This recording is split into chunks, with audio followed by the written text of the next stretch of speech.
अस्सलाम वालेकुम student.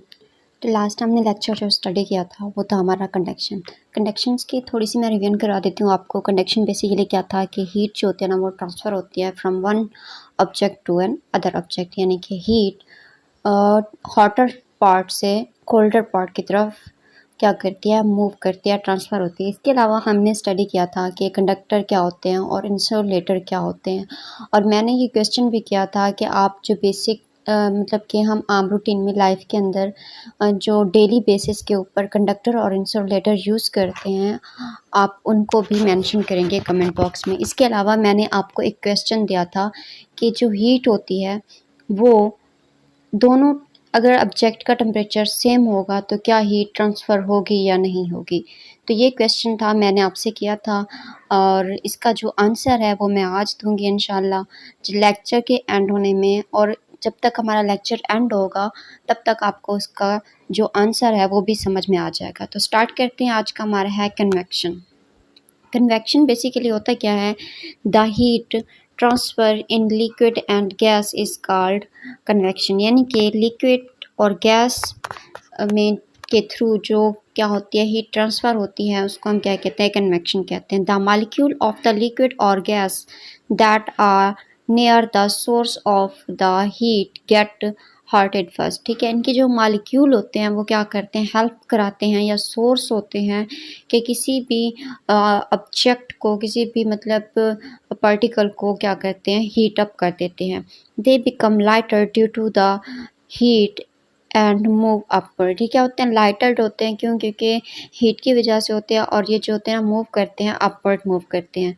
Next देखें, the colder particles being heavier, जो कोल्डर पार्टिकल्स होते हैं वो हैवियर होते हैं, take the place and this process continue until the whole liquid और गैस गेट हीटेड। ये क्या होते हैं, तब तक कंटिन्यू रहते हैं जब तक कि गैस या लिक्विड जो होते हैं ना हीट अप नहीं हो जाती।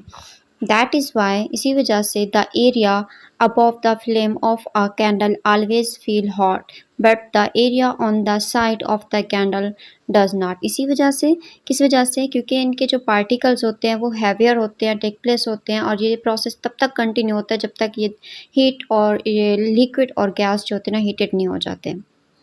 नेक्स्ट अगर हम देखें कन्वेक्शन इन एयर, चले इसमें देखें कि यहाँ पर हमें क्या बताया गया है, कंडक्टर के बारे में बताया गया है कि एयर जो है हमारे पास क्या है, पुअर कंडक्टर है। ठीक है, क्या है, पुअर कंडक्टर है, यानी कि जो एयर है उसके अंदर जो हीट ट्रांसफ़र होगी वो क्या होगी, it's hotter part two the colder part of the, मतलब किसी भी हॉटर से कोल्डर पार्ट की तरफ जो होती है ना वो मूव करेगी। Air is a very poor conductor of heat. Air transfer heat from its hotter part to the cooler part by the process of convection।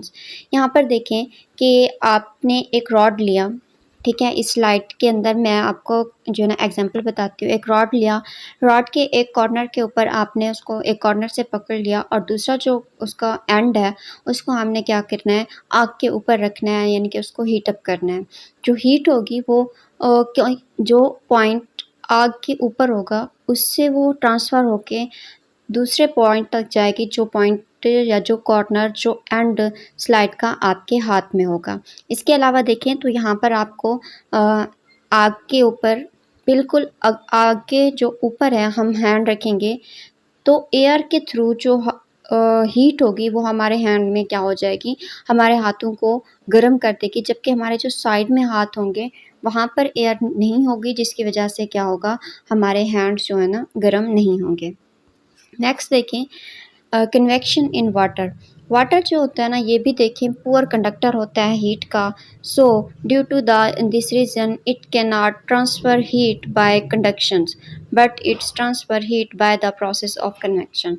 ठीक है, कंडक्शन में क्या था कि हीट जो होते हैं ना वो टेम्परेचर जो होता है लोअर से हायर में जाता है। ठीक है, यहाँ पर देखें तो वाटर जो है पुअर कंडक्टर है। ठीक है, तो यहाँ पर जो होते हैं ना लोअर से हायर में, हायर से लोअर में नहीं जाएगा, बल्कि क्या है कि यहाँ पर कन्वेक्शंस हो रहा है कि कोल्डर से हॉटर से कोल्डर में जाएगा। ठीक है, यहाँ पर पानी हमारे पास ठंडा होता है उसको हम गर्म करने के लिए क्या करते हैं, हीट करते हैं। जब हीट जो होती है ना वो ट्रांसफ़र होती है, वाटर के मॉलिक्यूल्स जो होते हैं ना वो क्या करते हैं, कुलायन करते हैं, जिसकी वजह से जो वाटर होता है वो हमारा क्या हो जाता है, हीट अप हो जाता है। यहाँ पर देखिए हमारे पास क्वेश्चन है, what would happen if there is no conduction of heat, कि अगर हमारे पास हीट ऑफ कंडक्शन नहीं होगा तो क्या होगा, ठीक है। नेक्स्ट है, what would happen if all object around us become good conductor of heat, अगर हमारे इर्द गिर्द तमाम के तमाम ऑब्जेक्ट जो होंगे ना वो गुड कंडक्टर ऑफ हीट होंगे तो क्या होगा, ठीक है। What things that you see in your surrounding which is related to convections of heat, कि ये ऐसी कौन सी चीज़ें हैं जो आपके इर्द गिर्द पाई जाती हैं जो कि हीट कंडक्शन कन्वेक्शंस ऑफ हीट से रिलेटेड होती हैं। तो ये 3 क्वेश्चंस हैं, आप इनका जो रिप्लाई है कमेंट बॉक्स में कर सकते हैं। नेक्स्ट जो है देखें, लास्ट लेक्चर में मैंने आपसे क्वेश्चन किया था कि what happened when two object have a same temperature, ठीक है। जब 2 ऑब्जेक्ट का टेम्परेचर सेम होगा तो क्या उनमें से हीट ट्रांसफ़र होगी या नहीं होगी। तो इसका आंसर है कि हीट जो होती है ना, कभी भी 2 ऑब्जेक्ट का जिनका टेम्परेचर सेम होगा उनमें से हीट ट्रांसफ़र नहीं होगी, ठीक है। क्यों नहीं होगी, इसकी एग्जांपल मैं आपको देती हूँ। हमारे पास 2 कंटेनर होते हैं, ठीक है। दोनों कंटेनर के अंदर जो हमारा पानी है या उन दोनों कंटेनर की क्या देखें हम हाइट या क्या होती है, उनका वॉल्यूम सेम है, ठीक है। तो उन दोनों कंटेनर के अंदर पानी क्या होगा, सेम होगा। तो ना उन दोनों कंटेनर के अंदर पानी जो है हम फ़्लो नहीं करेगा, ठीक है। पानी फ़्लो तब करेगा जब एक कंटेनर के अंदर पानी कम होगा, दूसरे कंटेनर के अंदर पानी ज़्यादा होगा। तो इसी तरह से दोनों ऑब्जेक्ट का जब टेम्परेचर बराबर होता है तो वो जो स्टेट होती है वो कहलाती है थर्मल डायनामिक, यानी कि सेम टेम्परेचर होता है। तो इस वजह से दोनों जो ऑब्जेक्ट हैं उनका टेम्परेचर सेम होगा, तो इस लॉ को हम क्या कहते हैं, ज़ीरोथ लॉ ऑफ थर्मोडायनामिक कहलाएंगे। क्यों, क्योंकि यहाँ पर जो होता है टेम्परेचर सेम होता है।